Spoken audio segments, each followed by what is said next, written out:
bir ayar, çavura degen bir ayar, geçtik degen bir ayar, kaniya degen bir ayar, tört ayarı bugünde ayamay yoldan bozuptur, İranman'dan aldılan marduvası baş bulup, ardından çığa tozuptur, boşa günde kıraçı, hayran usulun almandan, un gözünün not çıkıp, sol gözünün çok çıkıp, kardanıp, çamınıp, atak okuyun canağı, üzüm görgün nalaken, asmana düşkün altı uç, almana diyen coykuma, hayamaya kolgon imelde, ardındağı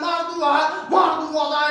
ayarda, tövbe tartıp civeride, atak okuyu bugün de, başı getip cunundup, tuğan yerin gördün mü, gülüp gömül böldün mü, ayarlığın uçunda, başı getip dursa da, başsız kalman denesi, hayamay yoldan bozuptur, İranman'ın atılan, hayri venez kakanda, hayam baştan aşıptır, İranman'a görünbey, darayacığın açıptır, oşa gezden kadarken, hatta kalgan bayağı, içte gelgen madigi, özümür görgün canağı, 60 türlü tül bilgen, hargın kandın acın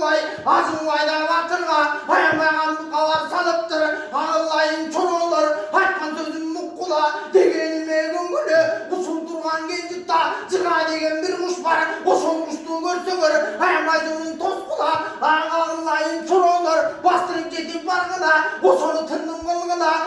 kıl sanı geldi, usul durgan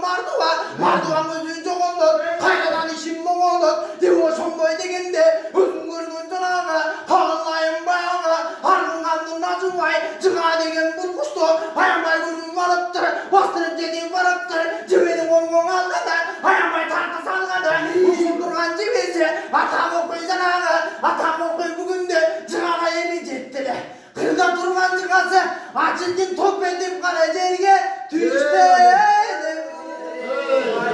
Oldu Zaray, azamazsın. Zaray.